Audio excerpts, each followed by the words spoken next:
Squawking Dead. I'm your host, David Cameo, and you're joined by Rachel Bird on my right, Meg the Geek on the bottom left, and OG Squawking D, Carol G in the house. I love that intro. Yeah, took me a while to get this down right, but hey, you're on with us for a second time in a row in 1 week, which is rare. I don't think we've ever done, no, we've done once. We did a episode 13.1 where I shot out a cockamamie episode idea based on no hours of sleep where I postulate that Negan dies. That's right. You should check that out. It's unlisted. No, I'm kidding. It's still available. I'm gonna go do that now. Bye. Yeah, you should have heard that call too, by the way. It was like I was like on my way to work. It's like 9 in the morning, and I'm like, Carol, I had this crazy idea. I totally remember that too. And she's like, I better just I went away from my desk and went to the restroom so I could take it all in. I really did. And she's like, yeah, maybe it could be. Okay, possibly. All right. I don't know if I have to get a 5150 on this guy, but I was like a lunatic. That was like our shortest episode too, I think, by the way. So, hey, if you're wondering why you're here for a second time in a row this week, episode 60, we're going to be talking about the SDCC announcements that came out last week. We've got so many bits of news lined up. Hypothetically, this could be a very short episode, but I have no high hopes for that because we're going to be covering every single relevant bit that's come out. We're not going to be announcing every tiny little thing or theory or any of that stuff. Just hard news, stuff that's been personally announced. Special shout-outs to No Sanctuary. We've got Walani. We've got official Grimes on here. And yeah, that's all that matters, really. I've missed No Sanctuary, my buddy. What's up? The first thing I actually wanted to cover before we got started is I wanted to talk about the last episode of Fear the Walking Dead, the Midseason Finale. There's one thing that we did not cover, and we realized that the day after. We were talking about the tree that John Dory and Dwight find just before they're like, oh, they're about to miss the plane, and all of a sudden John sees this tree. Now, I stitched the entire vertical part of the tree, and I actually want to share that with you guys now using our handy dandy little live capture system. If you're reading this, it means you're still here. There's a little ladder and there's some flames at the bottom. I didn't notice the flames at first. Yeah, so this was like literally the line was about here. What is this? We have a new addition. Oh, look who joined us. Tardy to the party. Hey. Oh, Chris, oh my God. So Chris isn't showing up in the stream because we have the video capture. So hey Chris, what's up? What's going on? So we're showing people the tree from the mid-season finale of Fear the Walking Dead, which sent alarm bells through my head. And I'm like, stop making me think of Madison. Right? So what did you guys think when you saw this thing? I mean, same thing as me, or? Well, now I'm thinking Madison. Yeah, now that you say that. Yeah, well, Lonnie, those are flames at the bottom right here. I mean, you know how I've always felt about Madison. Unless I see a body, right? I don't know. At least somebody's on my team. Yeah. Thank you. It's my thing. Yes, I'm more on your side than I am on the other. But like, I have to act as though. You have to give the show credit. They do bury the lead really well. If Madison is slated to come back, they're really burying the lead, and I admire that, because if she does come back, like, at least there'll be a semblance of like a surprise to it. Like, for all intents, all the actors are acting like they're in terrible shape at first, and now they're like trying to move on without her, but they have constant reminders of her too. Well, if she is slated to come back and she actually does it, they're doing a lot better job of hiding it than they did with any other guest star this entire season.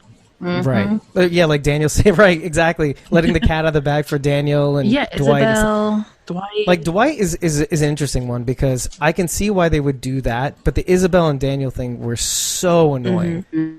So, especially Isabel, I would even say, because, you know, like, why would you want to disrupt the mystique of who these people are, especially for people who know the comic? Exactly.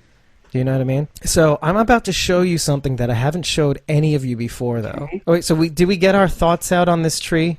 Has everybody had their say? Yeah, I guess I didn't think it was anything about Madison until you just brought that up. But yeah. Well, what did you think though initially? Like, why? Didn't it look funny? Kind of reminded me of the filthy lady, Martha. Oh God.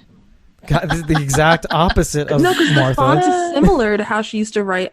Similar, not the same, but you know, you're right. The writing does look very similar. Her letters were more curled, but this has still got like the slight like girlish handwriting. Yeah. Yeah. Well, yeah, the calligraphy or whatever. Like, look at the R in reading specifically. Yeah. Yeah. I was looking at the Y's because my Y's are similar to that. Like they curl up at the end. Yeah. Yeah, right? Anyway, so aside from that, that's interesting that you thought that. I don't know. I mean, I know that if Ashley were here, tear, she would say something. So she actually just texted me, saying she's sorry she couldn't come on the show. But the one thing that she allowed herself to say was hashtag Madison is alive. That's what she said. So...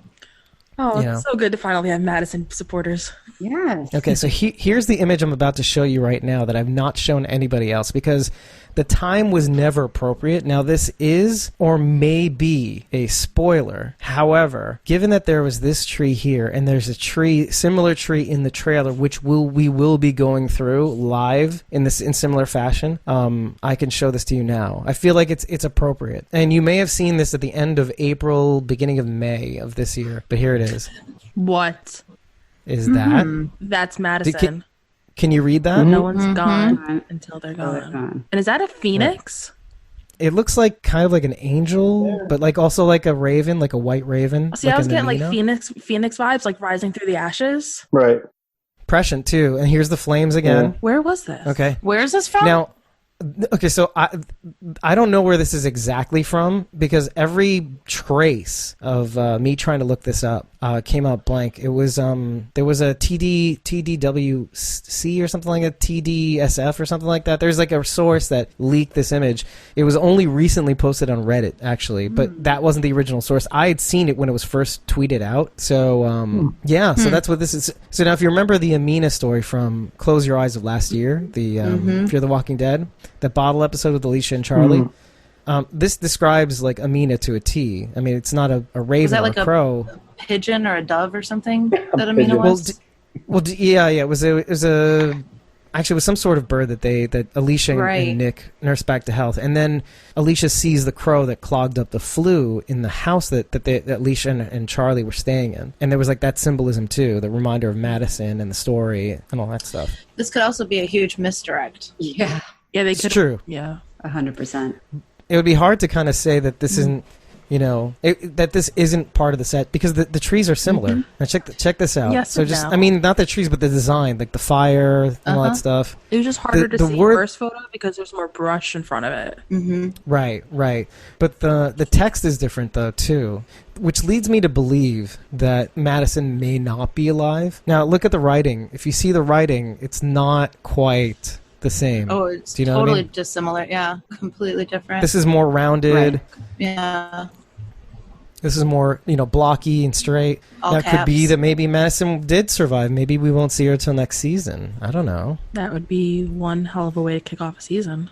Exactly. And wouldn't that be the best way to bury the lead? Like to kind of like not show her this season, but maybe in season 6. And they've been talking about her so much this season. It would make so much sense. Yeah. I mean, I would be fine if they didn't bring her back. I mean, I'd have to be. No, only because like the show acts as though she's not going to be. But they kind of did the same with Daniel too, in a slight way. No one thinks Sherry did that? Well, that's the thing. I initially did. Yes. The other one, no. This one, I guess I thought could be Sherry. Yeah. This one's Madison. Because no one knows no one gone till they're gone, except for Madison. Right. And Alicia. Yeah. So that one would have to be her, but the other one could be Sherry. And maybe could be Alicia too. Spreading positive messages around. No, because in the trailer, you do see Alicia staring up at it, so it kind of looked like she was found it. No, I mean the other one. Not she was inspired by this one and then began doing this art. Remember in like the pilot. So it's possible. Wow, that's a throwback right there. I mean, I'm not saying this is like a Squawking Dead exclusive. It's out there on the internet. It is rarely shown, though. It's very interesting how that you don't see this pop up everywhere. If you literally take this image and put it into Google image searches, you'll come up with maybe 5 entries. Most, like half of them are recent, and the other half are, well, I mean, yeah, and like the places that you'll find them are in like foreign language, like blogs or entertainment, news and stuff like that. Very interesting, yeah. All right, so we got that out of our system. All right, so the first thing I kind of wanted to talk about is the Saturn Award nominations that we got, like right off the top. Not a lot of people knew about this ahead of time, but just before all the news was dripping out that day on Twitter, from like some really dedicated accounts that I have to shout out now. Walking D World is a world-class Twitter account that earned so many followers that day. Now, Walking D World on Twitter, every post was like with the cast announcements you got their Twitter handle. You got a picture of them. You got a little blurb and stuff like that, who they were playing. It was great, solid all throughout. You got Undead Walking live tweeting as they were there. Every little bit of announcements that were coming out, like faster than the Walking Dead account, faster than AMC's account. Phenomenal job covering SDCC 2019. But I wanted to talk about the Saturn Awards because this kind of came up like over the course of the day before and during the day Friday, just before all the announcements. Now, for those of you who don't know, because I didn't, Saturn Award nominations are like they're presented by the Academy of Science Fiction, Fantasy, Horror Films, and it honors films, television, and home media releases created by Donald A. Reed in 1973 to validate films in these genres as they were underrepresented in mainstream Hollywood at the time. So if you think about it, like this in our world is probably should be considered a little bit way more important than like the Academy Awards, because like I mean I don't know how you guys feel about like the Academy Awards and the Oscars and all that stuff, but like most people like down, they make it a cultural event or something like that, but I'm not interested. I'm like not about it, but like this I can get into. Never heard Is of it it. actually aired live on TV? Like we can actually watch it? I don't know, actually. I should have looked into that a little bit more, but like there are a ton of like Walking Dead nominations. Carol, I think you watch the Oscars, don't you? I do. I'm not making fun of you. What do you like about it? What do you guys like about it? I guess like for me, it's just I like the pomp and circumstance, and to me it's kind of like a cultural event. So it's like one of those things that like my mom and I are like, all right, we're gonna get food and we're gonna get drinks and we're gonna sit down and we're gonna watch these people come in and they're like crazy get-ups and all that sort of stuff. And then you go in and, you're watching it, and I mean, you kind of, for me, usually, like, I always try to, I try to kind of see some of the movies before, the award season comes out. Because most of the time, it's like these movies all come out like November, December. When it's like, okay, this is the Oscar period. And so, like, I'll try to see some so I can have an informed opinion. And so sometimes, like, I'll care, and sometimes I don't. I mean, it is like, 5 hours long. So, it's like you duck in and out, it's not something that I can just sit and watch all night. It's definitely not like that, but I don't know. I enjoy it. I can't lie. I do. I would like the hosts. I mean, like I do like the little bits of like where they kind of just interject like little jokes between the award announcements and stuff like that. I mean, I would enjoy that part, but other than that, but I can catch that online later if I need to. I don't know. I guess I just enjoy like, ooh, it's Oscar night. I don't know. I like seeing what ridiculous outfits they're going to wear. My God. I like the red carpet. I like, them going in. I like the crowd seeing something. And it depends on the host too. Like depending on who you've got it as a host, sometimes it can make it a little bit more interesting. So it depends. But you'll still watch it, whoever's doing it. I'll watch it regardless. I'll watch the Golden Globes. I'll watch the Oscars. Was it Meg that said she also watches it too, or is it just Rachel? I'll watch mine kind of depends on the hosts. I'll always watch the opening act because that's always the best part. Okay. And then if I'll really watch it if there's like a movie that I really like that's nominated for a lot, or a show that's nominated that I really like. But I try, for the most part, I wind up just going on BuzzFeed afterwards and looking up the winners, or Instagram because everybody tweets about it. So you even care about the winners? That's cool. I do care. I mean, that's interesting. If it's something I'm interested about, yeah. Okay. Like the year I, Tanya won all those awards, I was so into it. No, Alice and Janie deserved it all. Now let me just go through some of the awards, a lot of the awards. And some of these were a surprise to me too. And they'll enrage some of you too as well. So both Fear the Walking Dead and The Walking Dead were nominated for Best Horror Television Series. Just right out of the gate. And by the way, this is via Walking D World for just an example. They had a whole thread with all the nominations. So there's that. They take away Best Horror Television Series. You've got Andrew Lincoln for Best Actor in a TV Series. Lenny James for Best Supporting Actor in a TV Series. Kari Payton, also nominated for Best Supporting Actor in a TV Series. Then you move on to actresses. You've got Denai Guerrera, Best Supporting Actress in a TV Series. Melissa McBride, Best Supporting Actress in a TV Series. Now, here's what surprised me. Sydney Lemon, Really? Best Guest Starring Performance in a TV series, right? Just came out on the scene with the prettiest thing since the end of everything. I mean, I was very surprised by that. Like that she had that much of an impact on the show. I know that was her. I didn't know her real name. Isabel. Sorry. Yes, my bad. Yeah. Oh wow. Really? And, The look on her yeah, right. I'm kind of surprised. Really? Maybe it's trying to lend some legitimacy by shocking people with stupidity, but I don't know. I mean, it's also the fact that it's just so quick, too. Like, they must have snuck it in before season. I mean, that happens with the Oscars as well. When they know somebody's performance is coming out right before the award show, they'll just slide it in under the wire. I mean, actually, Carol, you know my friend, our friend Matt Smith. And if anybody or any one of you guys are looking for a marketing VP for films, he's available. So just throwing it out there.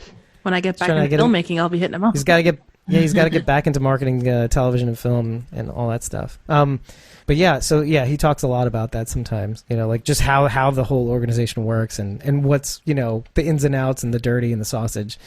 I know I made this sound really weird. The next award nomination is Tanya Pinkins for Best Guest Starring Performance in a TV Series. Martha, the filthy woman. I said that out loud, didn't I? From last year. Now, here's the thing. She's a terrific actress. She's a terrific actress. I mean, you can't deny that she's great, yeah. She annoyed you, but the reason why she annoyed you is also because she was like, so why are you here, first of all? But second of all, please leave. You're scaring me. And then last but definitely not least, and this is very odd because he's also in the same vein as Tanya Pinkins and Sydney Lemon, and that's Jeffrey Dean Morgan, and that's Best Guest Starring Performance on a TV Series. But he's not a guest. Star? Yeah. He's in the main title. Right. Yeah. How's he a guest? He's not a guest. I don't know. I guess I don't know what how that happened, but Best Guest Starring Performance on a TV Series. Whoops on Now their that could part. be. Now I have to wonder if it's for Supernatural. I should have looked a little harder. He was in the third. That would make more sense. That would make a lot more sense. Yeah. I'd have to look at the tweet again, but I'm He was pretty just sure. in the last season. Yeah. It was Right. That makes way more sense. I just did a little Google search. All the edits of him from Supernatural and then on The Walking Dead. I did a little Google search, and it says the Saturn Awards to be pretty much airing live for the first time in years. It's going to be streaming, not on TV. Oh, that's great. They don't know. It says ceremony will be held September 13th at the Avalon Theater in Hollywood with a streaming partner to be announced in the near future. And this article was just published on the 12th, so it's pretty dang recent. Yeah, and considering the nominations came out last week, which actually, what's the timeline on that? It's 2 months, a little less than 2 months away.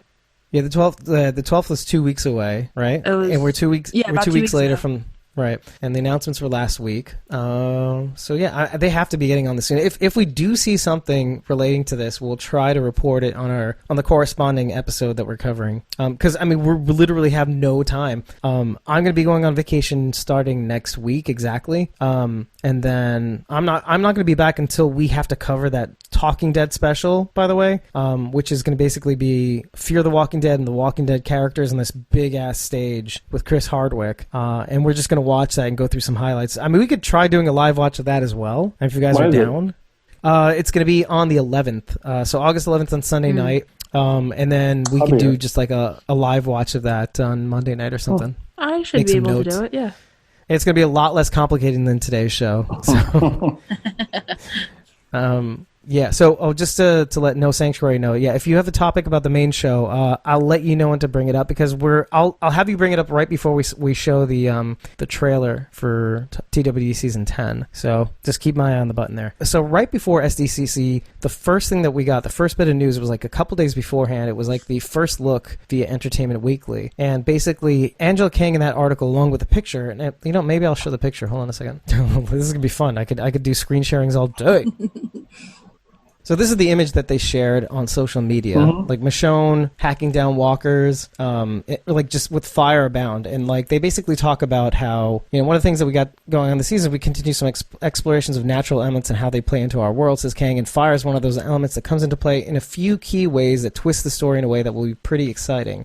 And basically saying fire is terrifying now. And they're basically going to explore how like natural elements, kind of like the hurricane in Fear the Walking Dead of last year, which is, again, like I bring up almost every episode now because Logan had talked about that in the mid-season finale, how it basically accelerated the decay of this world. And now we're dealing with fire and how like just simple natural disaster things that we take for granted today. It's obviously very different implications for our people in an apocalyptic world. So I thought that was a nice, very interesting drip of information because the next thing that we get is Eugene on the CB. There he is. There we go. There he is. There he is, Gabna. Oh, Yeah, Eugene on the CB, and the reason why I even brought this up is because I know, Carol, you've been like I've been shouting on the radio thing for how many seasons? I'm like, red flag, there's the radio, red flag, this will come It's into happening! play. It is going to come into play, and it's happening. So I'm excited. And basically, Kang says this will definitely be a part of the season. It's part of the fun mystery of the season. It will come into play in hopefully interesting ways that turn the story. I can't tip too much about it, but I think there's some fun to be had here. What does she freaking mean about fun to be had? I think they're just going to add it. I'm into Walking Dead. Well, I was going to say, everybody thinks that it's Rick on the other side of the microphone on the radio. No, that's ridiculous. No, not Rick. No. I think it's Morgan or somebody. I think it's, well, I have my theories. Yeah, I think it's, I mean, they have them existing in the same world now, so. But they're still so far behind. Right. I don't know. They're like, what is it? We figured out it's now 6 years behind? Yeah, but who knows? 5B's going to end before season 10 starts, so who knows where they're going to end the season at. That's true. It literally ends a week before. And every time they do something in Fear, there's a time jump. Mm-hmm. Yeah, well, they did say there is going to be one more time jump before the season ends. They did say that. So, you're saying in Fear? Yeah, Fear, Yes. yeah. Oh. I don't remember when. I want to say it's at the end of the show or at the end of the season, but don't quote me on that part. Yeah, but by all intents and purposes, like the time jumps that happen in Fear are not that big. No. I mean, we discover that like when we take it into relation to The Walking Dead. The biggest time jump was a year. Yeah, when that's it. they showed between the dam and the stadium, basically. That was what I was trying to get at. Right, which it makes sense too. Like they have had all these times, the factory, all the stuff that they mentioned in season 4, basically. So when they had that timeline breakdown, how far behind was Fear? As of right now, they are 6 years and 18 months. Okay. Or 8 months. 8 months. 6 years and 8 months behind. 8 months. We ain't making babies like 2 times in a row.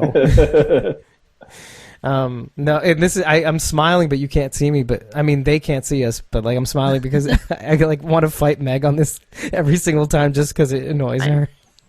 Yeah, it's like 6 years and around 6 to 8 months. I think I did like at least 2 hours worth of research trying to figure this out.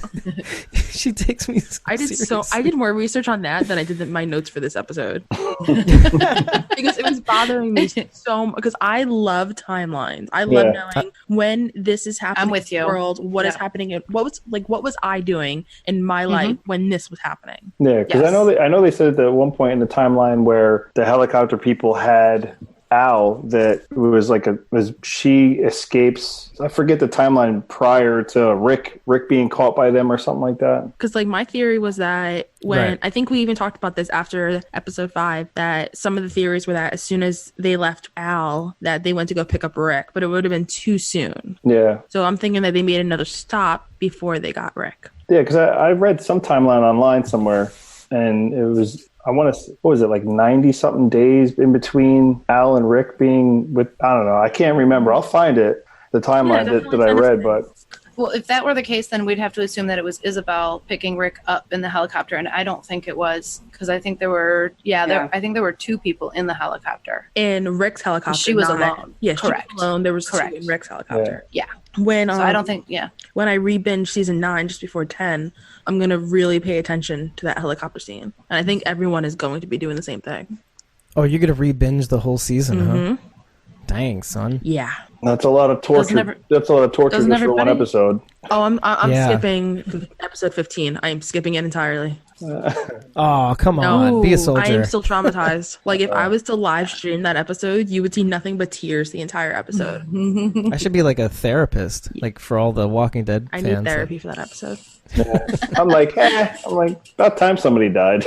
No, I agree someone needed to die, but not two of my favorites. Yeah. And quite a few children, too. Who cares? Yeah.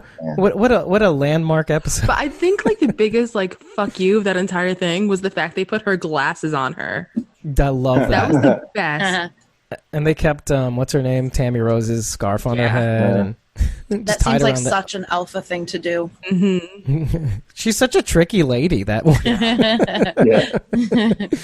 So the next article I have up here is the Walking Dead season 10 premiere date, and that is October 6th. I'm so mad I'm missing it. What? So now, how are you missing this again? To a concert, and I can't. Skip it. You know how badly I want to miss it, but I promised my mom I would take her. Oh no! Yeah, so I might. That's okay. Sick that day. Oh no! You got to take your mom. But you know what? I'll have AMC watch premiere it by then, so I'll watch it like that morning. There you go. Oh, there you go. So and then we can cover it on Monday night. Perfect. Exactly. Yeah, exactly. I mean, no problem to begin with, right? Yeah, there you go. Right. How wonderful! I'm how excited. wonderful! It's Hugh Jackman. I can't not go. Yeah, no, yeah, you can't not. So, let me see. The article was from comicbook.com, News of the Dead. She says one of the things from comicbook.com that we got real excited about is the idea of propaganda and paranoia. I mean, this is something that we're going to talk about in the trailer, and the idea of silence the whispers, which creator Robert Kirkman played really well. So there's definitely a feeling that as our group gets into this conflict that keeps building between the whisperers, that's very different from how the Savior's War played out, where there's just elements of paranoia, but kind of a Cold War feel.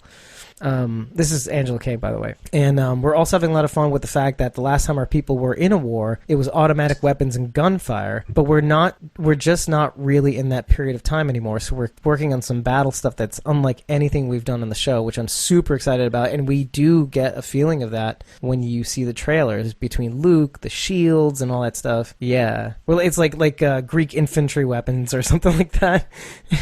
And she's saying also director and executive producer Greg Nicotero has been in rehearsals for some stuff we're about to shoot, and I think it's pretty cool. That's some of the stuff that look-wise, feel-wise is unique to the start of season 10. No Sanctuary was mentioning that there was an AK in the trailer, and I think the people holding the AKs were the Whisperers, by the way.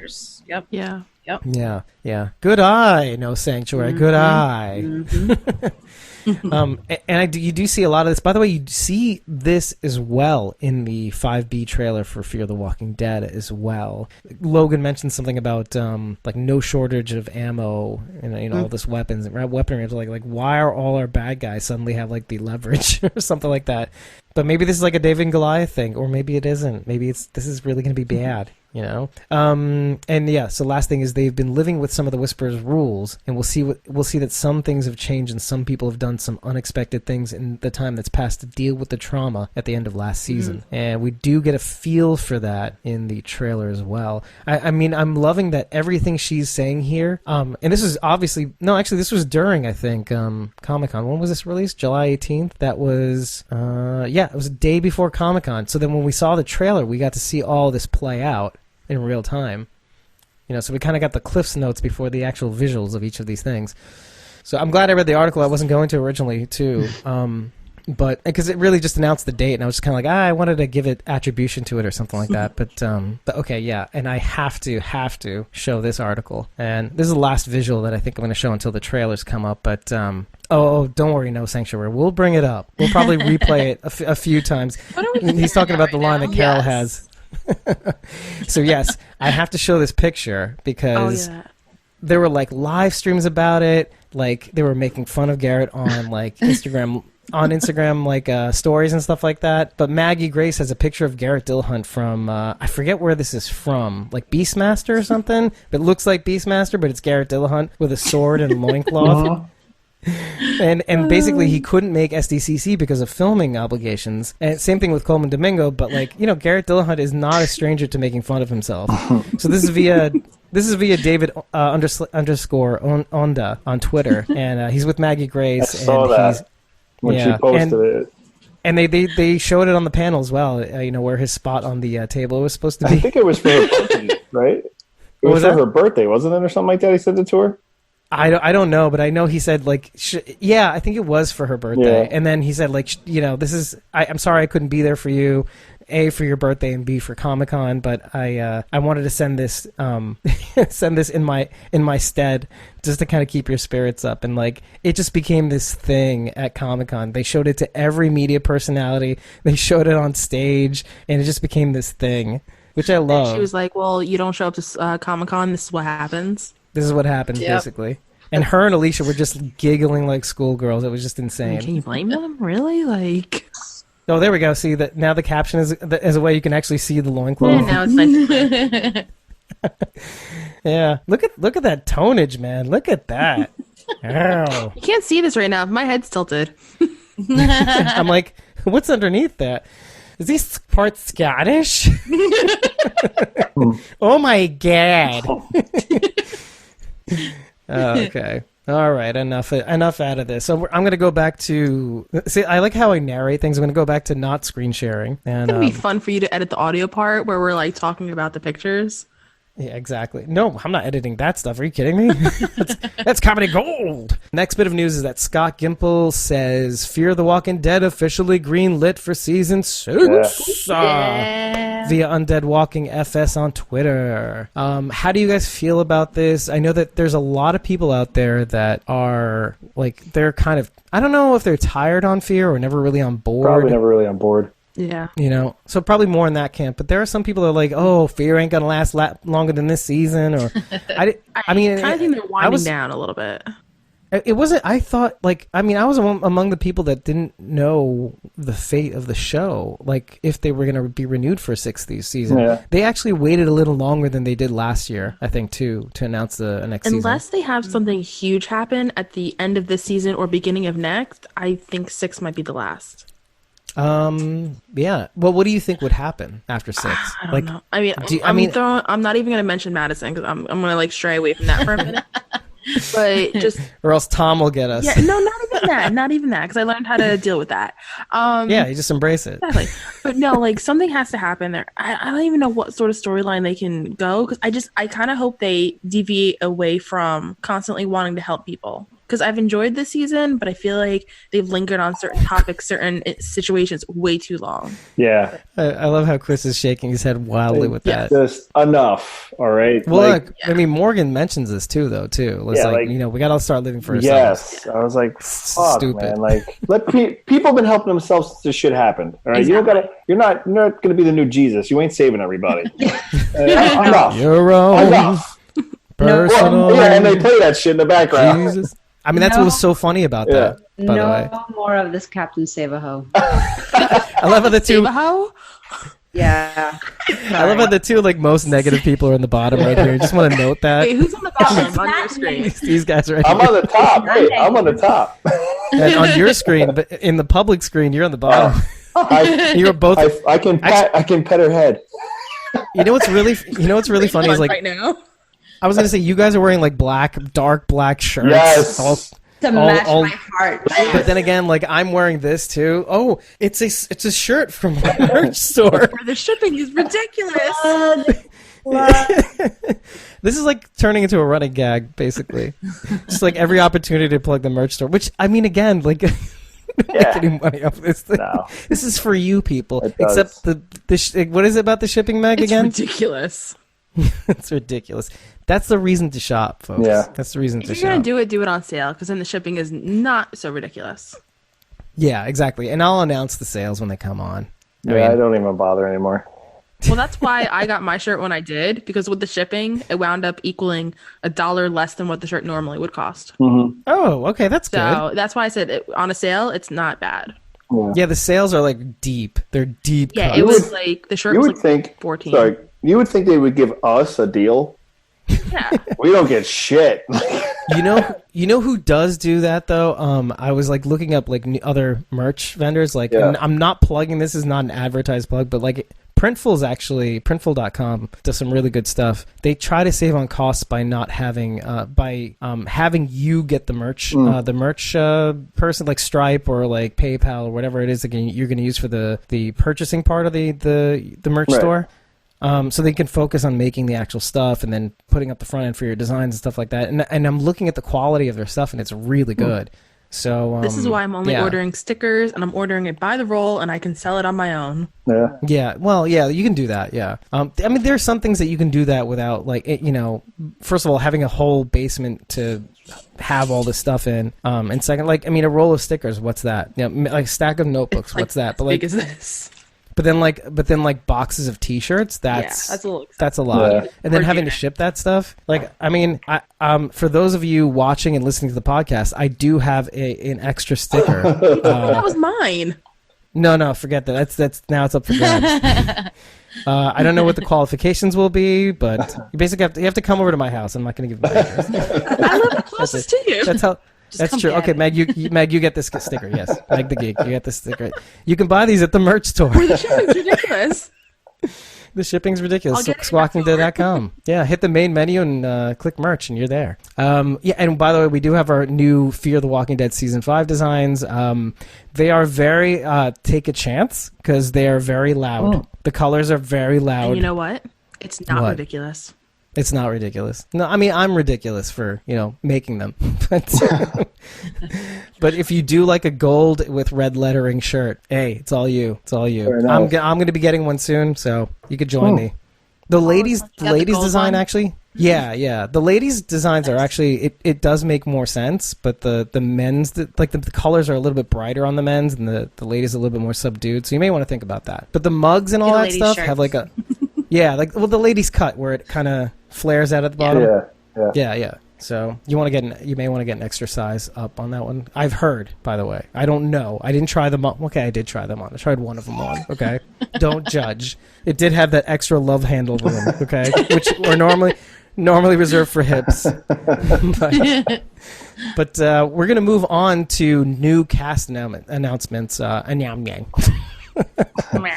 And I actually, I wanted to give a little background to this. I had spent all night trying to make it so that I can share my screen among all of you, because it's not as easy doing it when you're broadcasting to YouTube, Facebook, and Instagram. So I basically have to tie all these things into a single resource, and then I have to use a different resource for the actual playing, and it's a whole thing. So it took me all night to get. So I'm like pleading with my fellow hosts on the show today to help me out on getting just a few blurbs on each new cast member from each series, because I just didn't have the time, and B, I didn't have the bandwidth, the mental bandwidth to actually handle it today.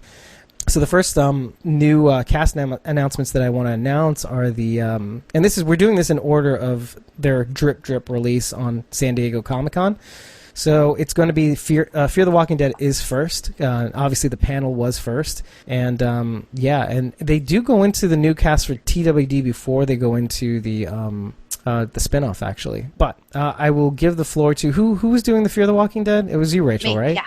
Yeah, okay. So I'm going to give the mic over to Rachel, and she's going to go through the three castings, the new cast members for Fear the Walking Dead's 5B. I feel like we need to applaud for her now. Yeah, okay, we can do that. Grand entrance. Golf clap. Okay. Okay, so... What an audience. What a terrific audience. Some of these people, one of these people was a little bit hard to find information on. But it excites me because I like when shows like this put actors on here that we haven't seen before.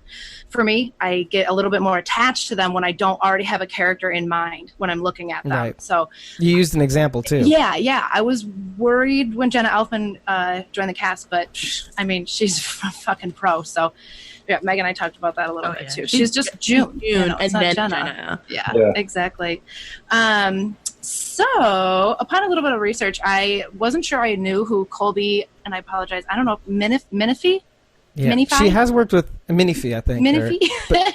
It could be Fi, but she's worked with Mo Collins before too, by the way. Did she? Okay, that didn't come up in my research, but And by the way, I recommend you check out her the Instagram highlights. Just do it. You will just laugh your ass off. Did you do it? Definitely. No, I haven't checked the highlights out yet. We can share it now. No, I'm kidding. I did some light stalking on her Instagram, but that was about it. I was really interested to see what other shows that I had seen her in, if I would recognize her from something else, which is weird, right? Because I don't like seeing... Anyway, she's had just, like, I would say a few minor roles. I don't think she's had anything, like, big so far. I recognize her from Jessica Jones. She played, I believe, the roommate down the hall in... When was that? I don't remember what season it was. She played Robin, was her character name. But I tried really, really hard to look up the name of their characters, too, and that wasn't happening. None of them. So I have no character names for you. Sorry. This was interesting, though. I might actually go back and look this up. In an episode of Glee, she played a young Sue Sylvester. I think I remember that episode. Oh my god! Do you? I need to Google this now. We didn't get that far into the series, but now I want to go back and find her. Yeah. Carol, you watched Glee? I did spot her in the trailer. So when that comes up, I'm going to point her out. Okay, good. Yeah. I did catch Peter Jacobson, but I did not catch Cole. Yeah. The first Colby, because I call him Girl Colby and Boy Colby. But Girl Colby, I know right where she is, and I think I know where Boy Colby is. I will point that out too. So speaking of Boy Colby, also before we move on from Girl Colby, I'm really excited that there's a redhead on the show that I might actually be able to cosplay now. There you go. So Boy Colby, however, he was the one I had a hard time with, honestly. Colby Holman? Colby Holman, yes, that's him. I'm excited to see him. His Instagram, Twitter, all of that kind of stuff shows a lot of him on stage. So he's got a lot of stage acting down. So we'll see how that transfers over to screen. I saw him credited for like 2 things that I had never heard of, literally. So honestly, I think this is his first like big anything. So that'll be exciting for him. Or like big transition to like TV, basically. Right. Peter Jacobson. Okay, so he has this face that everybody knows. Like, you see this guy's face and you're like, oh yeah, he's that guy from that thing. And you're probably he's that guy from House. I was a big House fan. Seriously, and you're probably right. The man has literally been in everything. Like, I stopped writing after like 15 shows he had appeared on. Maybe just once or twice. But yeah, seriously, like going all the way back to NYPD Blue in 1993. Will and Grace, Ed, CSI Miami, Scrubs, both Law and Orders, Criminal Minds, Entourage, House for 5 years. Always Sunny in Philadelphia, Chicago PD, Ray Donovan. I mean, he's literally The Colony. He was in Always Sunny too. Yeah, he was in one episode. but you said Will and Grace too, so yeah, he was on Will and Grace. That's like a connection there. Wait. Yeah. Or am I saying? Wait, is Will and Grace? Dharma No, I'm thinking Dharma and Greg. I'm sorry. Yeah. But yeah, he's been in like a ton of stuff. I'm really excited to see him on the show too. He has a very recognizable face, but no characters that like stick in my brain. So I'm excited to see him. Also he's first credited in episode 512, so we're not going to see him until then. Ooh. And Girl Colby doesn't come out until 5:15. Wow. Okay. I actually found a picture of Girl Colby when she was in Glee. Nice. Wait, can you even see it? Kinda. She's a little whited out. She's a little contrasted out. Oh, there we go. Yeah, that's her. Boy, that really comes out too on the stream. So yeah, we're talking about. That's what I know about our new cast members. Yeah, just to catch people up who are missing it. These are the new cast members for Fear the Walking Dead. We said it, but some people kind of missed it. So. Yeah, I don't know when we're going to see Boy Colby. He wasn't on the list of like anything. It was so hard finding information on him, really. I feel kind of bad. I can imagine. He looks like he's mostly stage actor. I kind of like how they pulled a newbie like of his like level, because like think about it. Like think about when Walking Dead first started. Chandler Riggs was kind of a nobody in a way. And look at him now. Yeah. So this really could launch his career. Mm-hmm. I think that's the hope too. Speaking of that, by the way, before we move on to the next bit of news, I just found out that Angel Theory was a student of one of our friends, Carol. By the way, you know John A. He teaches in Bronx Science, I think is. No. He teaches at Celia Cruz. And Angel Theory, who plays Kelly on The Walking Dead, she was one of his students. Shut up.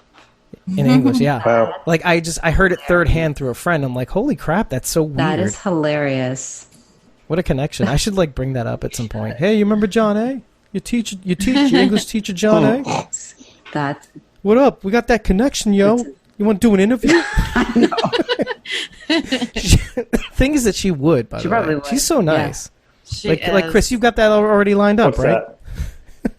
that? An interview with Angel Theory on BMNY. Not Angel Theory, no, but I'll hook it up. I Don't actually worry. kind of have something set up with Angel. You do? Yeah, through my job, I do a lot of work with the sign language interpreting program there. And crap. I was telling Angel about some of the shows that we put on. And I was like, oh, I could send you some clips. And she's like, yeah. And I'm setting something up between her and the head of the department where she might come like talk to her classes and everything. Wow. So I have to awesome. start editing some clips together to show her like a reel. And if she likes it, she'll come out here and talk to everyone. Very cool. Very cool. But by the way, I have to address this now because Thorgon is going nuts right now. Thorgon9 on the chat. He's like, Chris, wake up. Because you're looking down at your phone. Looks like you're sleeping. No, sorry. I'm looking up stuff. I'm chatting with my son. Go to sleep. It's late even for daddy.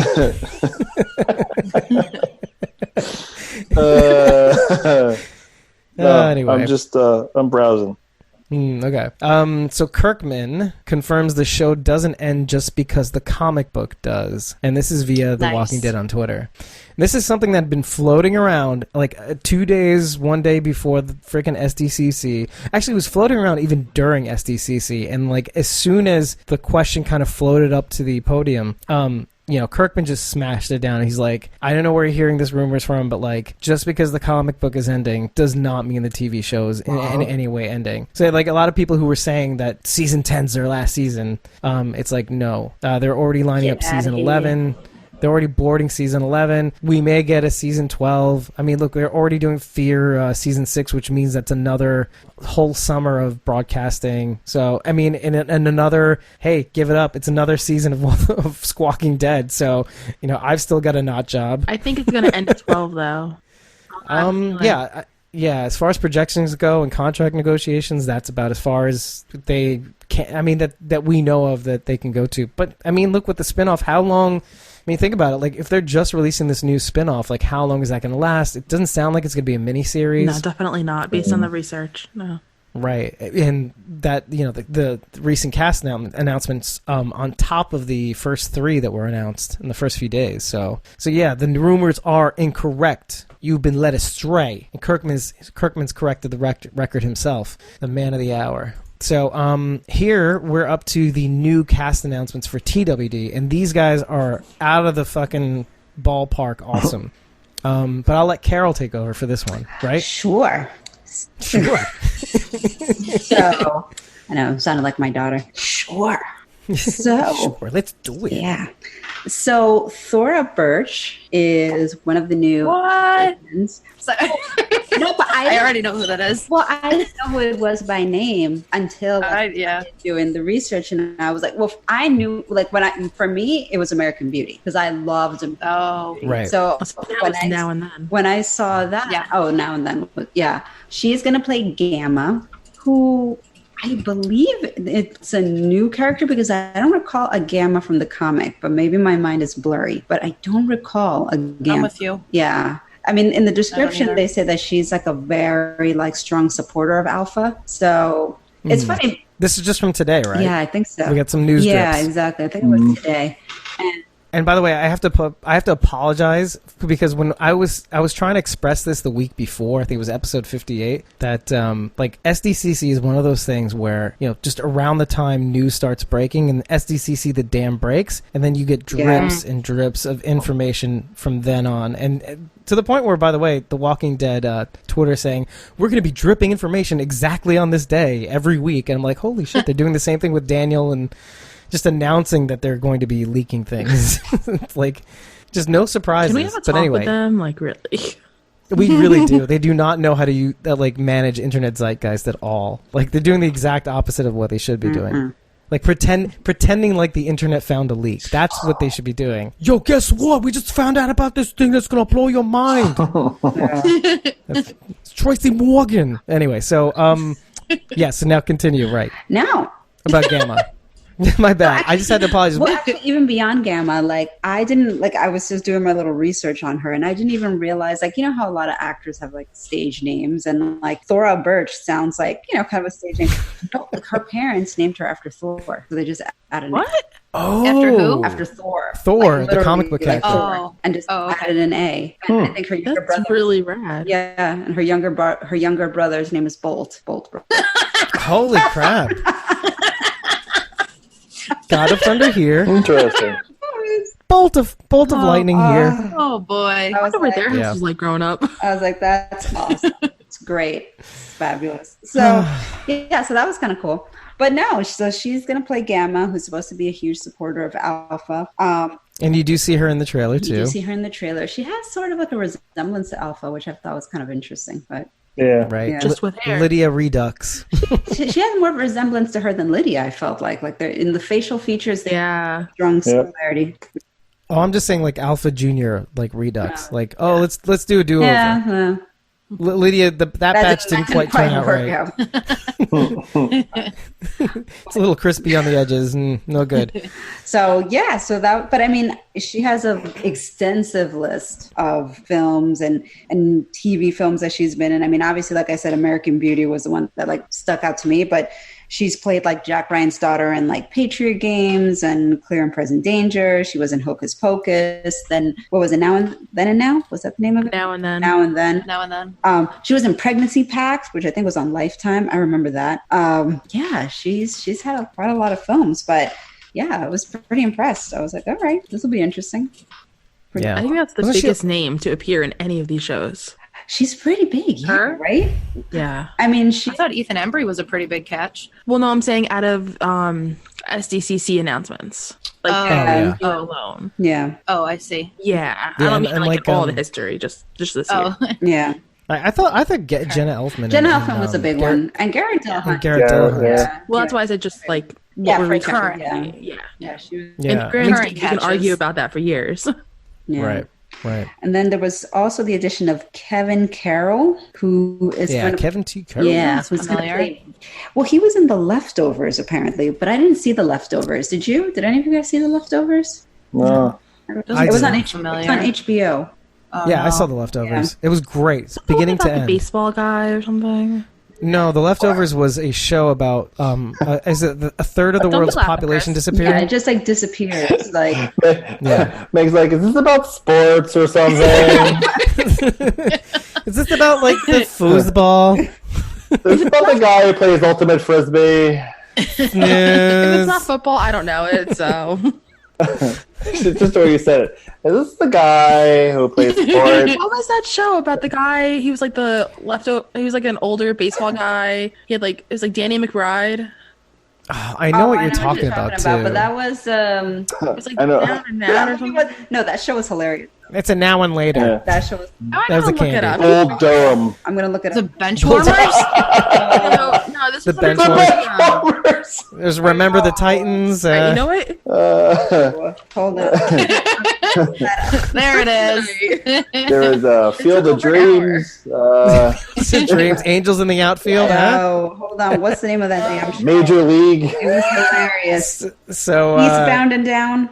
Yeah, Eastbound and Down. Dreams. That's the one. Yes. Eastbound. So the Exactly. leftovers. Yeah. See, at least The somebody was leftovers making is fun not of me. about TV dinners. Right. It's No. about it's about like the third of the world's population disappearing So they and have like for all dinner. the different things that happen. The thing I described to my wife about this show, though, by the way, because we're watching Perfect Strangers, is that they kind of do this like parallel between like like the real life and what happens on TV. Is like after Perfect Strangers was over, like they just kind of disappeared too. So.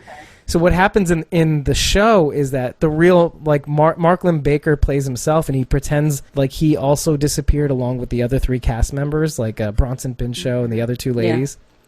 But he pretends because he goes down to South America because he kind of wanted that sympathy and Right. memorializing that that the rest of the cast got too. So it was just really funny. And then you see Marklin Baker running around just trying not to get caught. And he acts like kind of like Larry on the TV show. If you've ever watched Perfect Strangers and are old, Yes. then you'd get this. Yeah. But it's just kind of funny.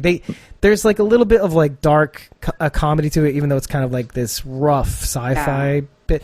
It doesn't really go into the sci-fi bit as much. Kind of like how, okay, it's in the similar vein to like, if you've ever seen Man on the High Castle, it's not very sci-fi. No, but it's like being in an alternate kind of universe, sort of. Like, Right. It's similar to that, like where the sci-fi is kind of subdued, Right. except for the last season, I think. Because that's when they kind of lift up the curtain. They go, you want to trip on something? Trip on this. And then like they just show the ladies' underpants and it's all over. You're in the outback and there's aboriginals and there's tripping and then it's crazy. Sure. But I recommend it.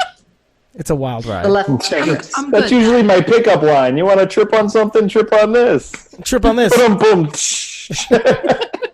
I'm just hearing crickets right now.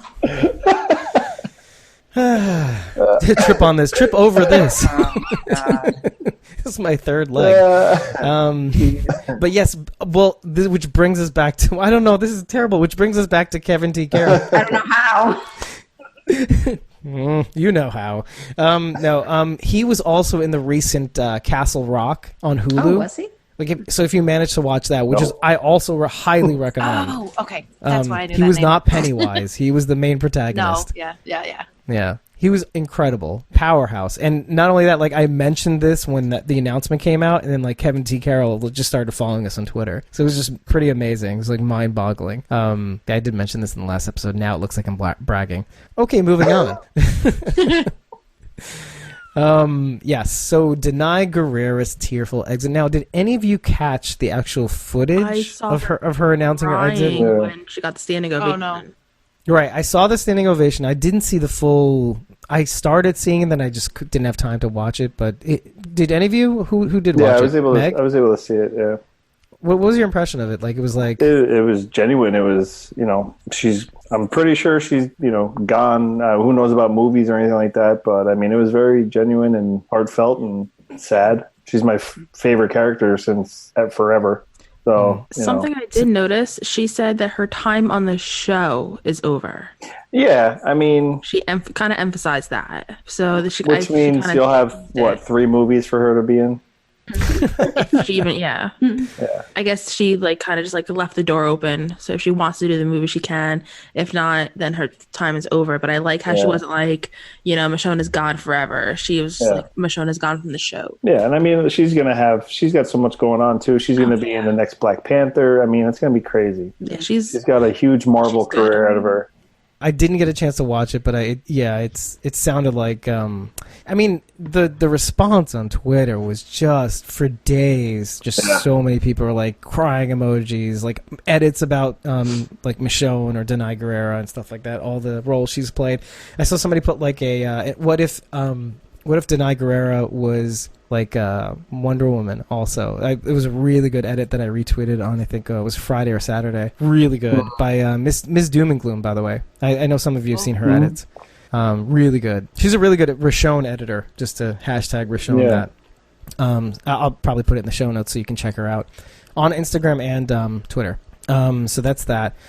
Okay, so we're on to the untitled The Walking Dead movie. And that's... So, still have no name on it, but The Walking Dead movie is going to be hitting theaters and brought to you by Universal Pictures, too, to boot, like a big-ass theater company. So, basically, the only thing that I could derive, I'll save this for the actual, when we show the trailer, and I'll show this in real time, but, like, initial thoughts that I've seen on the internet from the time they announced it to, like, about today, even, was most people, they were, like, half of the audience was kind of, like, complaining that they couldn't watch it from their asses at home. You know what I mean? Have you seen this? Like... but then like the other half is vehemently like defending the decision. Like it's like, seriously, you want to claim fandom after all these years and not willing to get your ass out and show some support? Like you're probably downloading the shit anyway. Like so just throw your money on the table and te gracias, as they say. Well, I mean, if Universal's doing it, that's not something you want to watch in your living room anyway. Exactly. So. Wait, is there a joke? No, there? like if Universal's the one who's doing the movie, you're not going to want to watch that in your living room. You're going to want to hear, like, you're going to want to be a part of that movie. I'm going to be. Oh yeah, you want to hear that? Yeah, absolutely. You want to hear that? That's surround sound shit. Yeah, unless you got some sick surround sound going on, or I don't know. Your big old bucket of popcorn. Right? Yeah. You want to hear that opening sequence with the world spinning and everything? Yeah.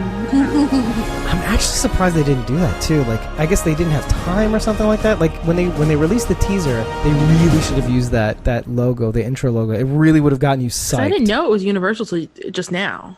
Yeah, it was literally. Well, I kind of figured because they have their The Walking Dead theme, the event there in Universal. That's true. Oh, Sure. I think it kind of gives them dibs on it. Like, Yeah, sure. And that would be a good tie-in when the movie comes out to have a new ride. Yeah. Like, Which makes me think also that isn't Well, isn't AMC like maybe a subsidiary of like Universal I think they Studios? are. I want to There say you go. yeah. We should look We're that gonna up. have the Rick Grimes helicopter ride. Yeah. Can you imagine? You just lay back, have a rebar in your stomach. Look at That's what you hold on to, and then you can guide the ride by turning it, Look, like, it's gotta be tilting the better- stick. It's gotta be better than the plane ride in Fear the Walking Yeah. Dead. And by the way, to adjust the altitude, you have various moaning sounds. You go it goes up. You go it goes down. Yeah. Don't get me. We'll get into the fear stuff in a little bit. Some of the articles I've been reading lately.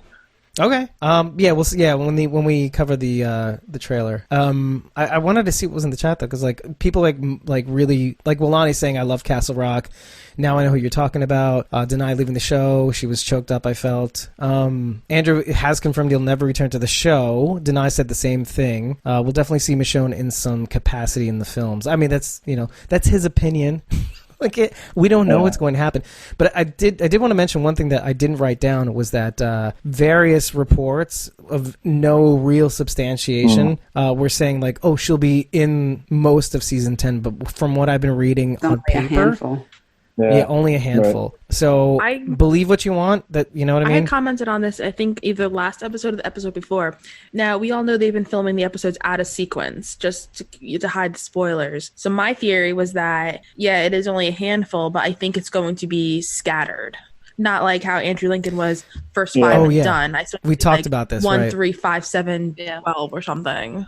And maybe she appears out of sequence too. Like maybe she'll be there for the first part and then come back for the last half. Yeah, well, since they're filming out of order, it would make the most sense. She's getting all her filming done now to then head out. So if they're filming out of sequence, it makes sense. Like if she's in only maybe like every other episode versus, like I said, the first 5 and then out. Yeah.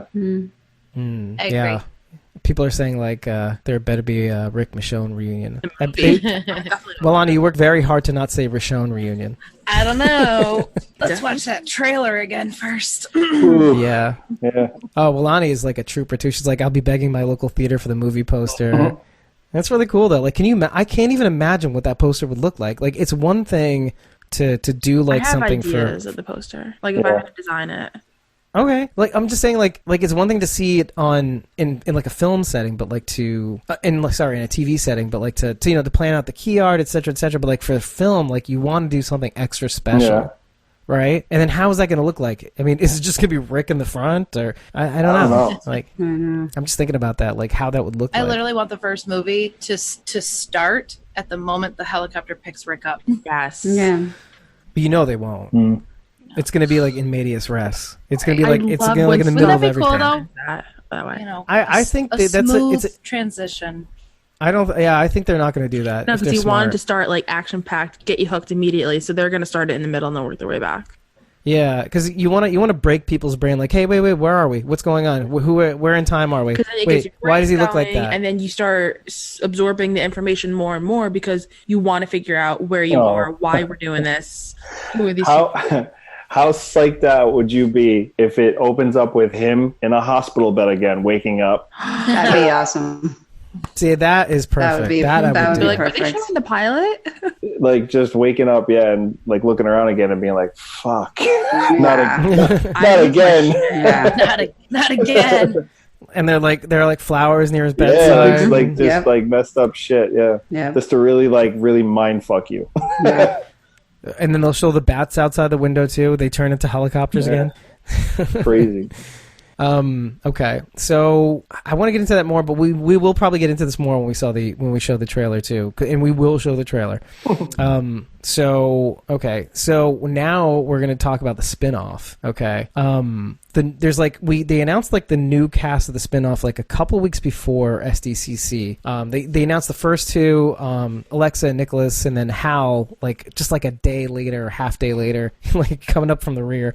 Now, just so everybody knows, Matt Negretti was a producer on The Walking Dead around the time, and you would have noticed him more around the time when they had that episode with Connie in the sorghum fields, hiding from the Whisperers and the Walkers, when she picked up the baby. Mm-hmm. Okay, that Alpha lay down on the floor, or the mother from the Whisperers. So what was funny was when they released some behind the scenes footage of Matt Negretti holding up the baby and kind of like just jiggling it around because it was such like a jiggly life sized. Like with full weight baby, and he had like one of those boomerang photos where he's like dangling it from the hands.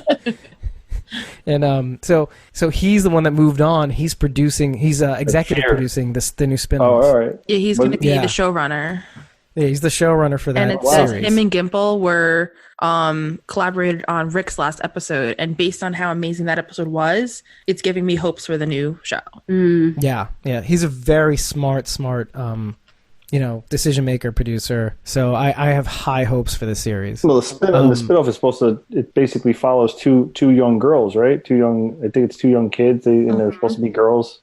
Yeah. It centers around two girls. Yeah. Based off of the events in the first half of Fear the Walking Dead. Yeah. And by the way, which was validated by a like from the Fear the Walking Dead account. I did not mention that last time. Because basically somebody was saying, why would they announce the spinoff during the Fear panel? And I'm like, relax, slow your roll. It makes sense because the events of the spinoff are based off of Fear, and then Fear the Walking Dead was like, boop, you get a like.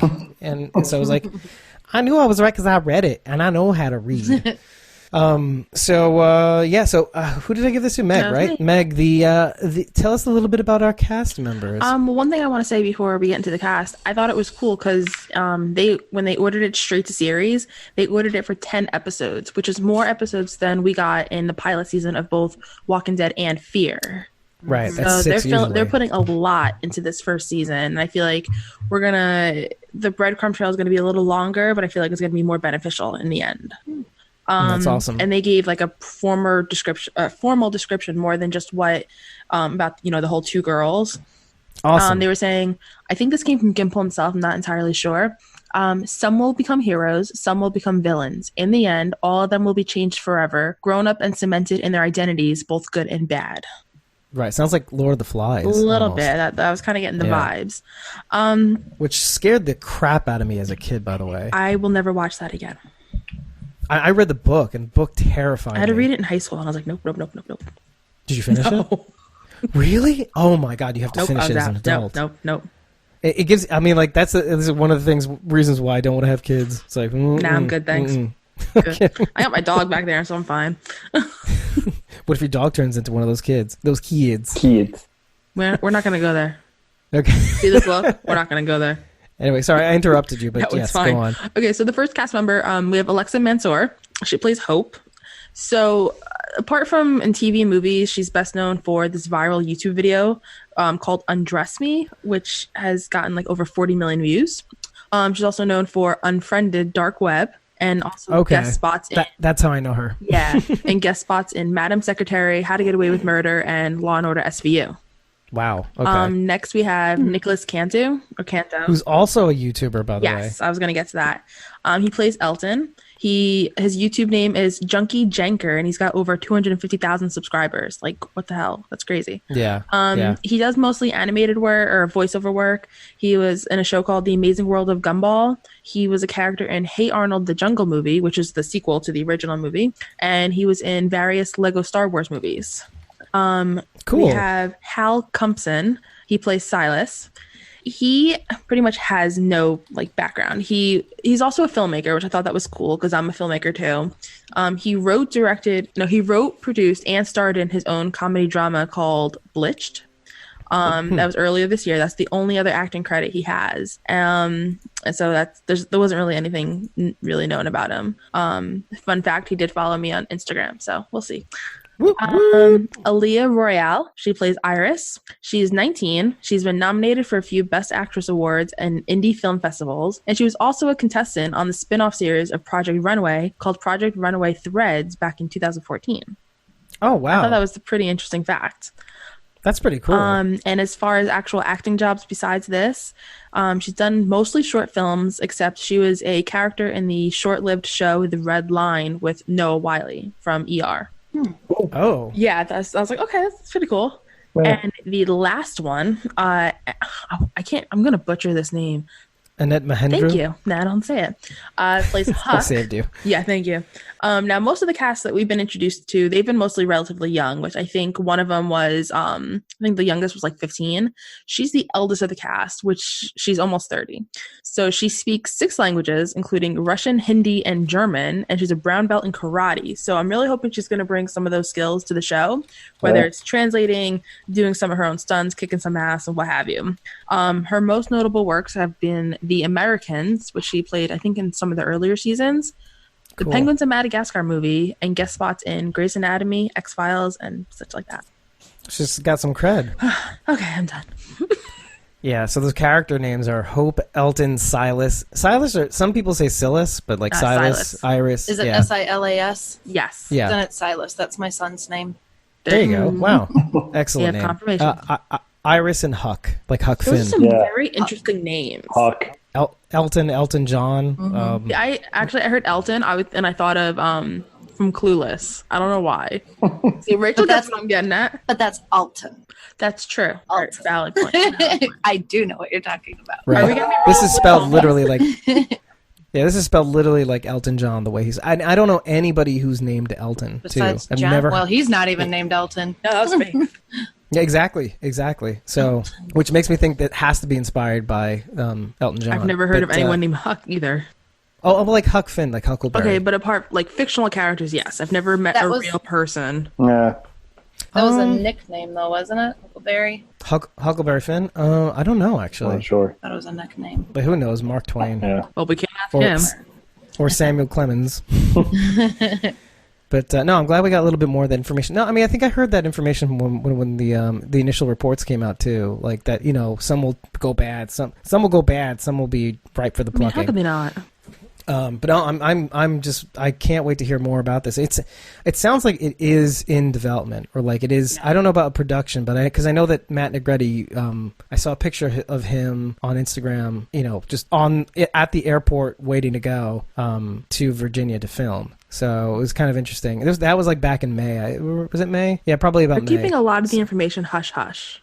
Like Yeah. it was really hard to dig up information about any of the cast. Is there Good job, there too. like a projected date for this? For the next 2020. spin-off? Okay. Yeah, 2020. It's really So strange. probably- It's strange to me that these characters have names, but the 3 new ones who are appearing in the second half of Fear don't. Right, I agree with you there.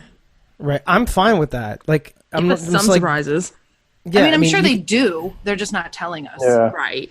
Yeah. Well, it's like one thing to know who we're gonna see as actors. But like it's another thing to kind of announce their names, who they are before they even show But no, up. like I honestly don't even care that we know these characters' names because they have no identity. Like they're nothing to me right now. They're just names on a page. Whoa.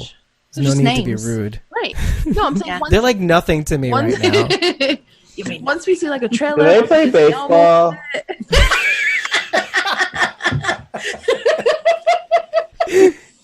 Oh, there we go. It's a thing. You just have to roll with it, Chris. I know. You just have to roll with it. Chris, she comes back after. We don't appreciate her. She just comes back. No. And I'm glad. 2 bits of news that I wanted to get into before. Okay. Oh wait, is there more? I'm sorry. Wow. Did I cut you off? And you can quit anytime you want. I mean, I'm gonna go to bed. I don't deserve this abuse. maybe I'm more.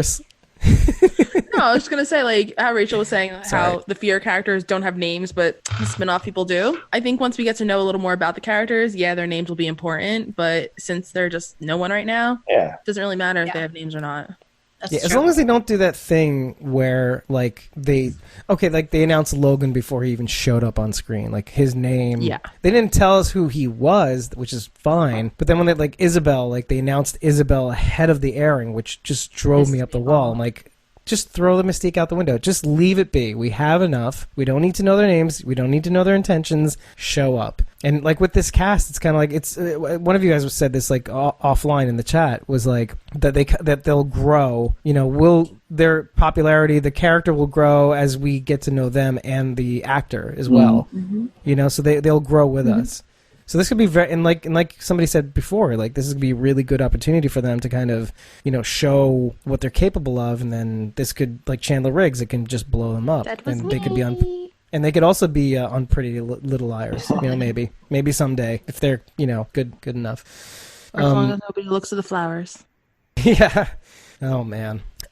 Two things. Sydney Park. Do you remember Cindy from Oceanside? Mm-hmm. She's going to be returning, according to T Walking D. Well, they're going to be spending a lot of time at the ocean, based on the trailer. Yeah, and based she on the confirmed trailers. it too. I saw on some. I forget what platform it was, but I did hear her say, "He's coming back." Right. And what's interesting about that is that, like what Carol was saying, is that for all the lack of the Oceanside in season 9, it sounds like we're going to be getting a lot of it in season 10. I mean, they're really emphasizing the setting. I mean, from the get-go, where they have like the AMC logo getting washed by the water, like they're heavily pushing that this is the setting. This is the core setting where at least a lot of significant things are going to happen. I have my thoughts, and we'll get to them, but yeah. I kind of like how they are heavily emphasizing the water, since the first picture of Michonne we saw, she was surrounded by fire.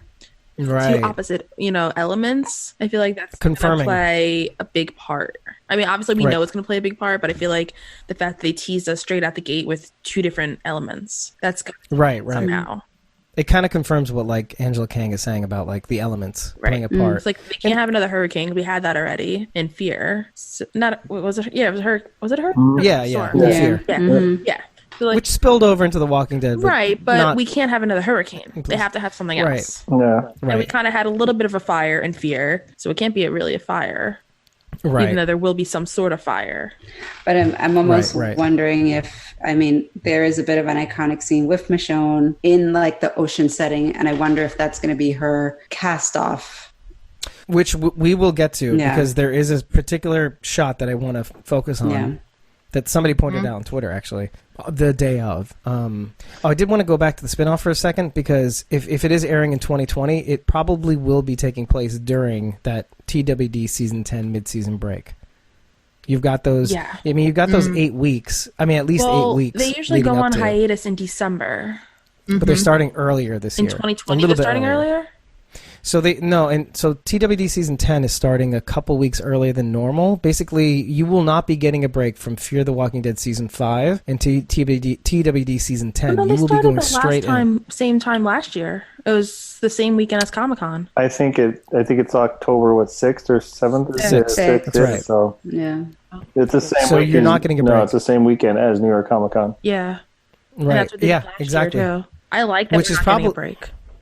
I don't, because I mean, it makes it a little harder to do giveaways, and I've wanted to do a couple of things, like a couple of blog releases, a couple of this and that's, in between the seasons. I mean, it gives us a chance to actually change our designs, because now I have to work on like the TWD season 10 designs during Fear the Walking Dead season 5. So, because the new colors are definitely going to be the kind of charcoal black background and the red lettering, which is interesting because that's like kind of like our original logo. So it's kind of like going back to the beginning, except instead of a white background, it's just like a charcoal black. And who doesn't like that, by the way, as a design, as a color concept? Which kind of teases the fire element once again. Yeah, a little bit. But the logo is gonna. Well, I mean, our logo, but their logo is their key art is the whole the katana, the X basically. Somebody said it was an arrow, but when I looked at it closer, it didn't look like an arrow. So there was definitely the katana. I have a hard time figuring out what that other element is. Like a stick. I thought it was a pike. Oh yeah, well that makes more sense. Because it's our group versus that would make sense. That's a good point. That's what it'd be. Then that's what it'd be. I'll go with that. Good call. No, but and going back to Sydney Park, and No Sanctuary was saying like they were scheduling conflict, so that's why she couldn't show up in season 9. Sorry, but I just find it interesting that they're using her again as, and whereas like Rachel, who was previously played by Mimi Kirkland, is now being played by Avian Meyer. Because Rachel, she was a kid, she was the one that was giving the middle finger to Tara. She's played by an older version of herself now. So Sydney Park, she's like still kind of like late, was it like early 20s now? She's being expected to play like somebody who's in her mid to late 20s now, like almost 30 probably. So I mean, I don't know what they're going to do with her, but I mean, they're gonna kind of have to figure out where. I mean, when Rachel was on screen in season 9. I think she did allude to Cindy being there. I'm not 100% certain. Maybe somebody can confirm. I think you're right. Yeah, during the signing, when they were signing, she made a comment about why Cindy wasn't there or where she was. Yeah, I do remember a comment being made. Yeah, I'm not 100%. I would have to go back to the coverage when we covered it, but I'm not 100% certain, which makes me think like they left it open just in case. I don't know. Yeah, because they had to reference it somehow. Because when you see Rachel signing it and not Cindy, everybody was like, "Well, why?" So they had to make a comment. Yeah. Right. Especially the same when they ever mentioned Maggie, because everybody's like, "Where's Maggie?" So they had to reference why Maggie left during the 6-year jump. Right, and so they just kind of left, again, that open. Like, we haven't heard from her in a month or something like that. Okay. Is that who I think it is? Dante. Okay, there we go. That's what I was thinking. Now, this is from the comic book, right? In the trailer, you do get an impression that this guy may be Dante. Now, what I wanted to do, and I just kind of brain farted, and I should have told you to do this, Carol, is find out who this motherfucker is. That was my note. I thought he could be Dante too. Yeah, there's definitely a resemblance there. Yeah, I could find out who that guy is. I didn't see anything from T Walking D World, but I who would find this out. He's been really, I mean, or he or she, I don't know. I have to find out. Maybe I'll get him on the show someday. But like, they've been like pointing out background actors that I had never even heard of, and I'm like friends with all. Chris, you're probably friends with all of them. Some I've never probably even heard of, but like T Walking D World is pointing people out that I'd never heard of before, and like, so I would think they would have the goods on this. This is actually from at Walker Talker 222. I just like that they packaged it this way. So we'll be seeing this also in the trailer too. So actually I have one more thing. The Walking Dead will air a very special Fear the Walking Dead special on 8/11. So there you go. There's that. We mentioned that already. So yeah, hook up your DVRs. Like, your DVRs will not record this unless you schedule it. So do that. Make sure you do that now, or not now. Wait until after the broadcast. And now, without further ado, we are going to be live watching the trailers and then just pointing shit out randomly. Screaming. Rachel and I are ready to start screaming. Who's adjusting their chairs right now? Let me go to the comments first. I just want to see if there's any here. Like, just hold me closer, Tiny Danza. That's from No Sanctuary. Actually, so No Sanctuary saying, wasn't 2019 the first release date for the first Rick Grimes movie? I'm like, no, there is no official release date.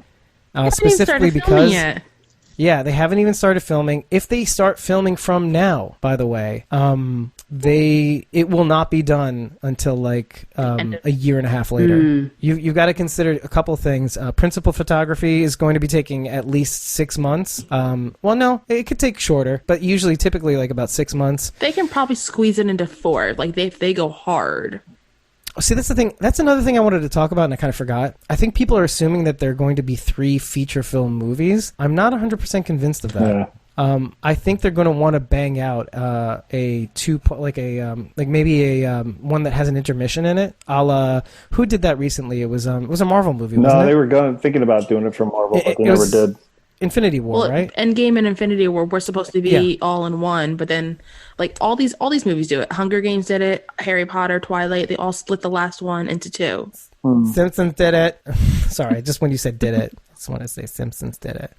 But I would bet on the fact that they would do they don't have to do an intermission. Like it would be like a 4-hour movie. But like I just see that as being the case. They'll like follow in the tracks of. I think they're gonna do 3 actual ones, because think about how much profit that's gonna make. That's more profit than if you did one 4-hour.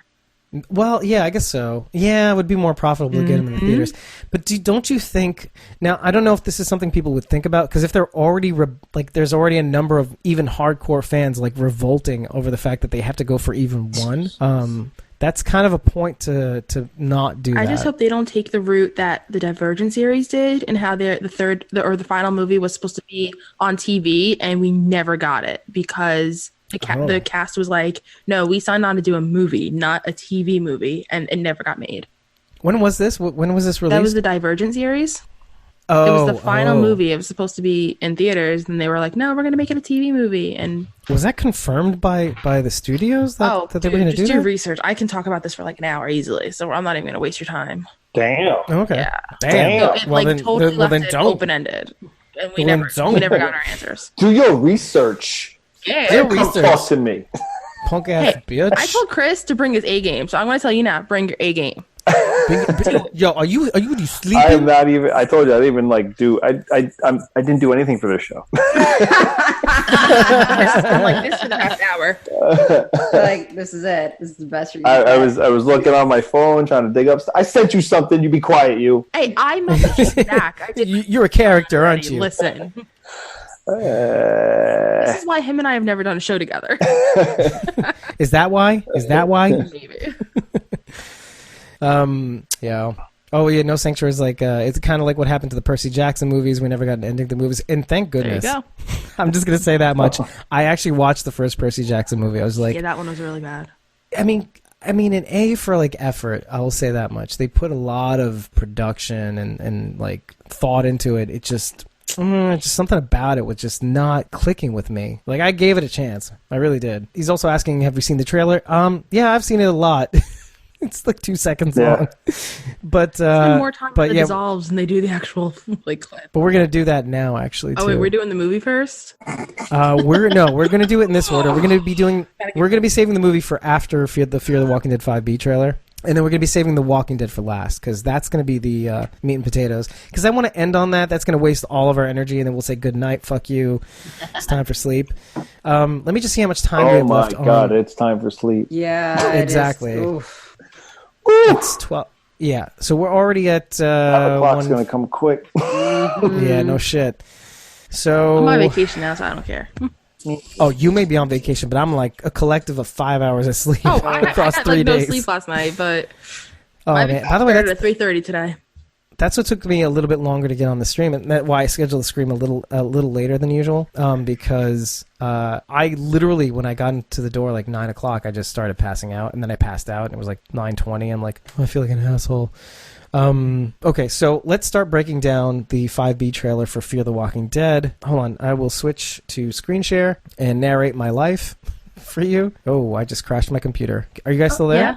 Yeah. What are you seeing right Everybody? now? Our chat? You're frozen. I'm Yeah. Oh, there you go. There you go. Good. You're good. Are you sure? Yep. Because I can't see me for shit right you're now. moving. Mm-hmm. Oh, you froze again. Froze again. Great face. Everyone take a screenshot. He's still frozen. This is what really sucks right now. Keep talking. I don't know how to take a screenshot. I'm just gonna freeze on this That face. is golden though. It is. I'm in peril right now. There we go. This hasn't happened to us since my old laptop, and when I was covering The Walking Dead season 9 on my own, and we started live streaming on multiple platforms. Are you guys still there? Yeah. Nah, we're gone. It's funny. Which, it's funny, like the audio recording will continue on. This is what would typically happen. But, the problem is right now is that I can't do shit right now. Uh-oh. My computer is frozen, like not Disney, like Pixar. And not even the horror movie version. Mother of God. Or the porn movie version. I wasn't going to go there, but okay. I mean, not even though. I think everything's going to start to die off. No Sanctuary thinks we're having a secret meeting. No, this is what happens behind the scenes when it shouldn't be We're behind having a the secret watch party. Yeah. Oh man. Oh, well, in the meantime, Rachel and I can kind of make an announcement to anybody. Yeah. There. Oh, that's a great idea. So Rachel and I have kind of teamed up because we're both subscribed to the Walking Dead supply drop. So she did a live unboxing. I'm gonna be doing an unboxing video that'll be uploaded to YouTube early next week, and then I think we're gonna try to figure out our schedules. So maybe later next week or the following week, we're actually gonna do a review of the unboxing or review of the products inside of the box. Yes. And that'll be on YouTube soon after that as well. Okay, all right. Be on the lookout. Whose idea was that? Unboxing.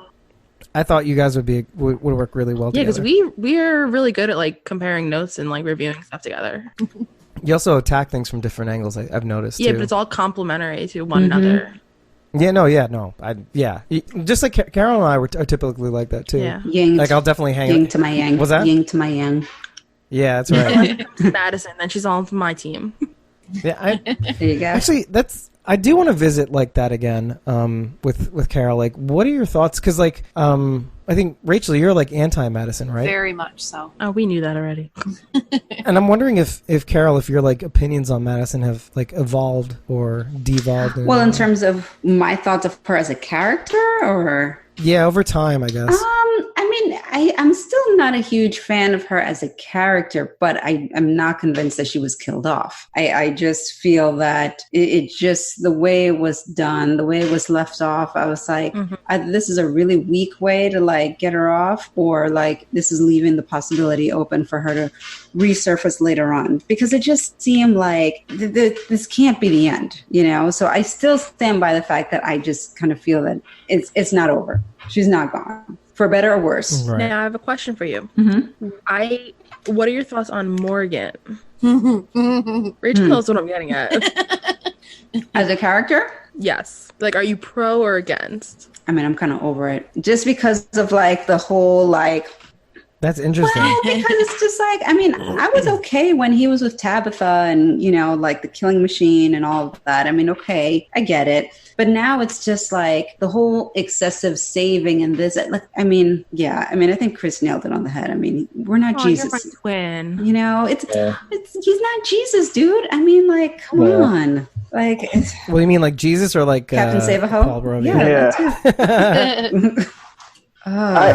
Well, see, and this is kind of like where I've been reading a lot of articles, people who write, you know, articles on Google and everything like that, just your daily stuff you kind of flip through. And I mean, season 5 got bashed a lot for the direction that they went in, a lot of things that they did. But at the same time, it's like, you got to think of it this way. They're not saying that this is a lot of these writers that write about this kind of stuff attack the show because they're like, well, theoretically, you know, like this would never happen. Like, okay, so who gives a shit theoretically if you would find a beer-sized fucking, you know, air balloon, you know, and right. like we're not talking. It's a TV show. Like, get over yourself. It's a TV show. It's based on, I mean, not a comic like in general, but it's based on that type of world.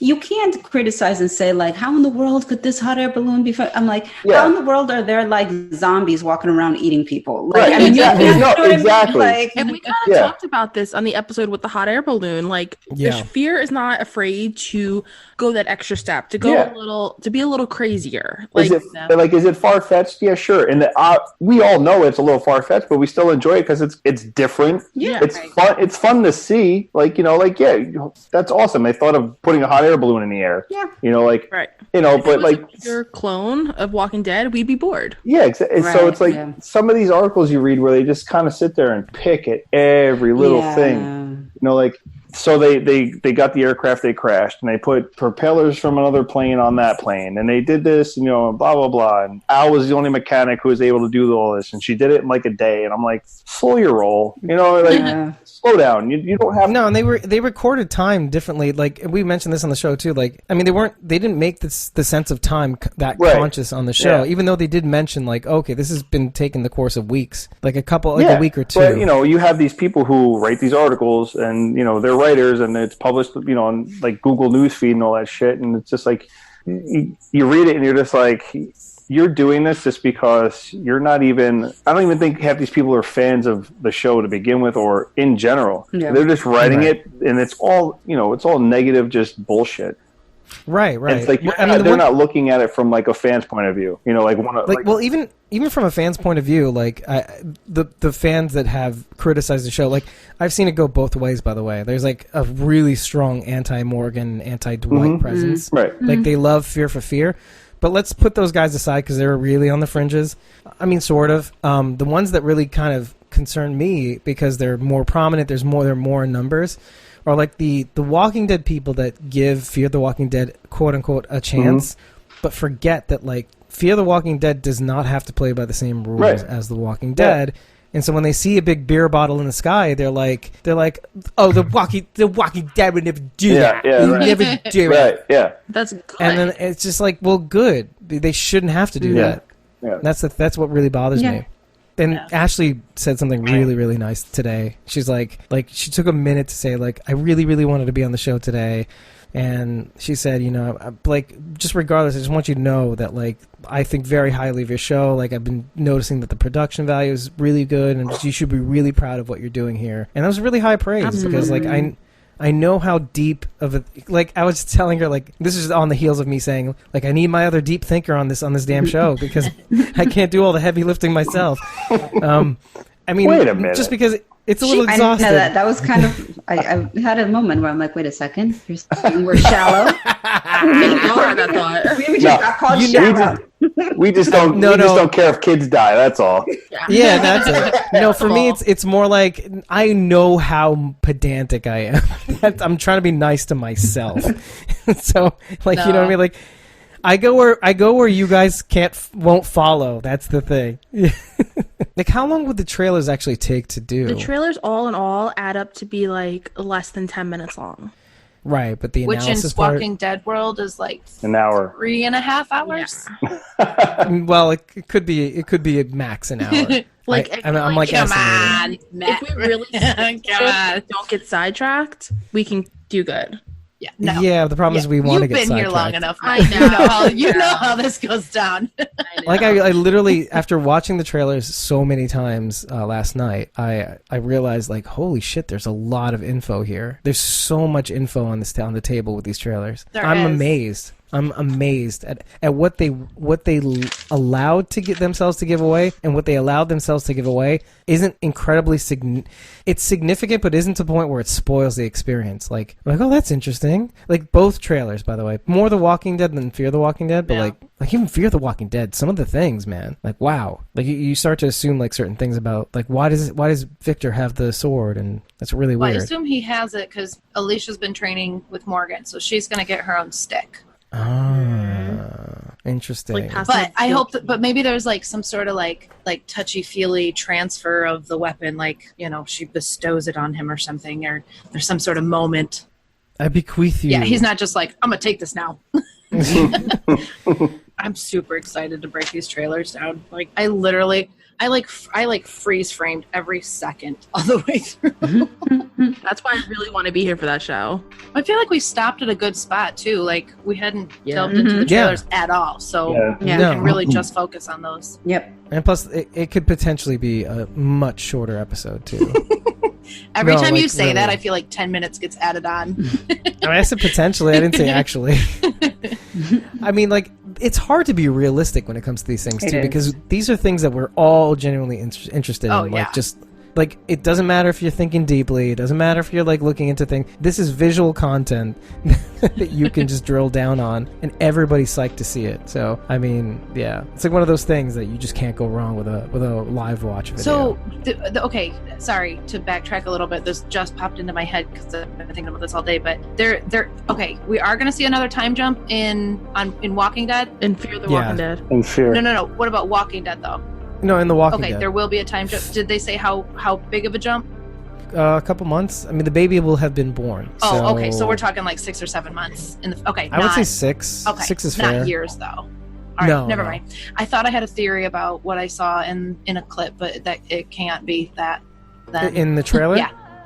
Yeah, that's the interesting thing about because I think they want to really squeeze a lot of juice out of Kaylee Presley Fleming, because, I mean, eventually she's going to be too young to play in the next time jump. Yeah, I think they're going to stay where they're at for a while.